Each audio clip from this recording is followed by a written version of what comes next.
کو سرکاری پیسے تو لگے نہیں ہیں، مسلم لیگ نون نے اپنے چندہ کر کے لگائے ہیں.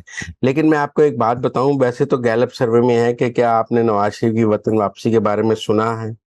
75% لوگوں نے کہا سنا ہے.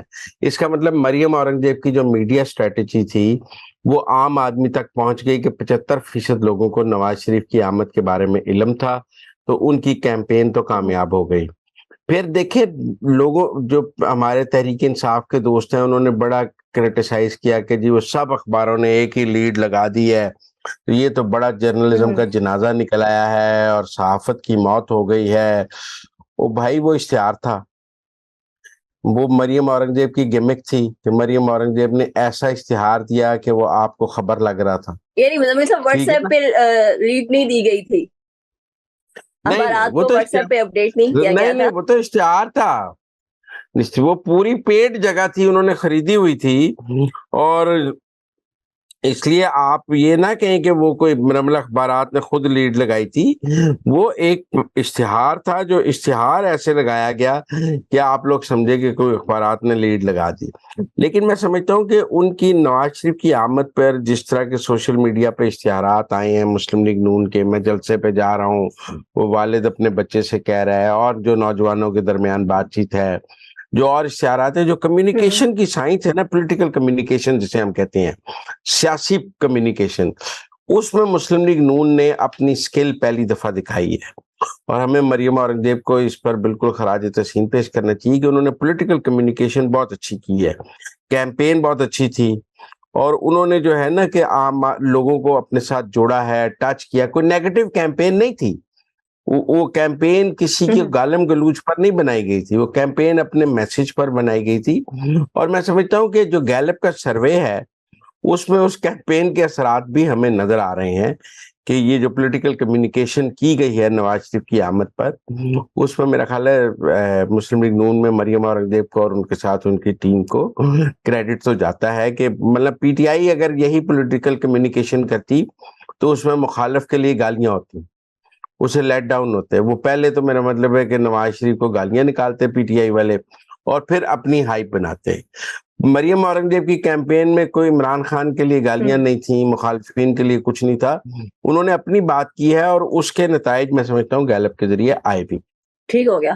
اچھا مزمل صاحب، آپ نے ہمیں اندر کی خبر دی تھی 20 اکتوبر کو کہ نواز شریف کی دبئی میں ملک ریاض سے ملاقات ہوئی ہے اور انہوں نے بحریہ ٹاؤن کے معاملات جو ہے وہ طے پانے کے حوالے سے ان سے ثالثی کا کردار ادا کرنے کے حوالے سے ریکویسٹ کی. انہوں نے انکار کر دیا کہ میں ثالثی کا کردار ادا نہیں کر سکتا. آپ کی جس ادارے کے ساتھ لڑائی ہے آپ اس کے ساتھ ہی روبرو ہوں. میرا اس میں مطلب انہوں نے انکار کر دیا کھلم کھلا.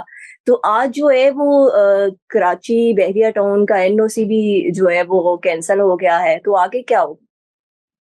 دیکھیں آپ نے تو یہ بھی بات کی، ہم نے تو خالی 15 دن پہلے اپنے وی لاگ میں کہا تھا، جب آپ کو یاد ہے سپریم کورٹ نے وہ جی جی بحریہ ٹاؤن کے 460 ارب والا کیس فکس کیا تھا، اور میں نے کہا تھا کہ اب 190 ملین میں بھی پھندا فٹ ہو گیا ہے ملک ریاض اور عمران خان کے گلے میں، اور یہ پھندے سے نہ عمران جی جی خان بچ سکتا ہے اور نہ اب ملک ریاض بچ سکتا ہے. دیکھیں آج صرف ان کا کراچی بحریہ کا این او سی نہیں کینسل ہوا، جو انہوں نے سندھ بلڈنگ اتھارٹی کو 3 چیک دیے ہوئے تھے وہ بھی باؤنس ہو گئے ہیں، اور اس کا بھی 489F کا پرچہ ہو گیا ہے.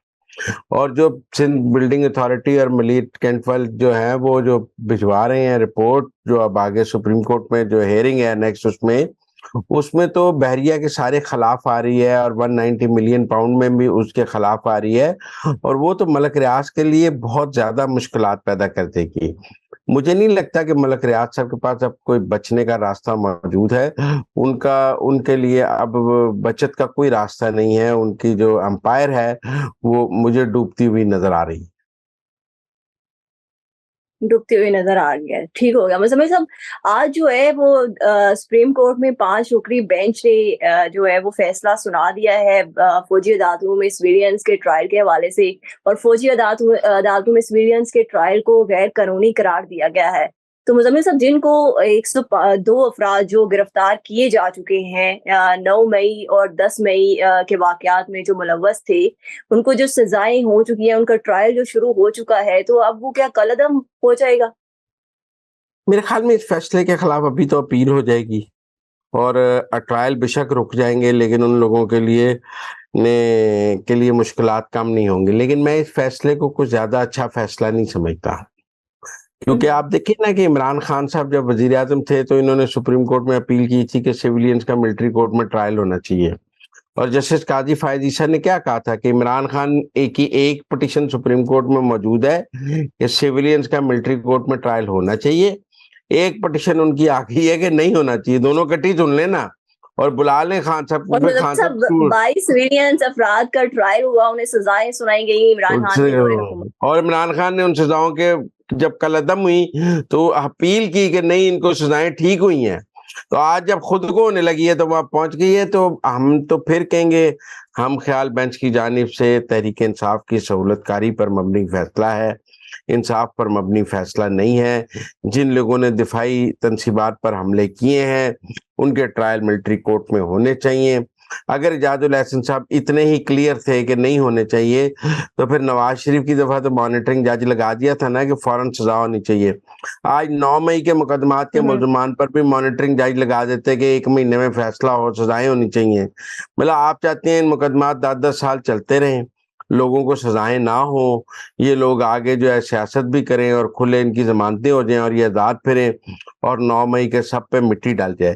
آج کا جو فیصلہ ہے وہ 9 مئی کے واقعات کے پر مٹی ڈالنے اور ان کے ملزمان کو آزاد کرنے کے لیے دیا گیا ہے. مجھے تو یہی لگتا ہے.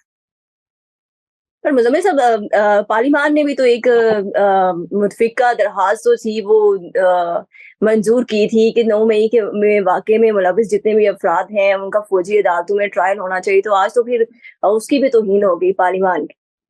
جی اس کی بھی توہین ہو گئی. صرف عمران خان کی جیت ہو گئی، پارلیمان کی بھی توہین ہو گئی، فوج کی بھی توہین ہو گئی، ریاستی اداروں کی بھی توہین ہو گئی، پاکستان کی بھی توہین ہو گئی، صرف عمران خان کی سہولت کاری ہو گئی. ٹھیک ہو گیا. تھینک یو سو مچ مزمل صاحب کہ آپ نے ہمیں اندر کی خبروں سے باخبر کیا. اس کے ساتھ ہی مجھے اجازت ہے. اللہ حافظ.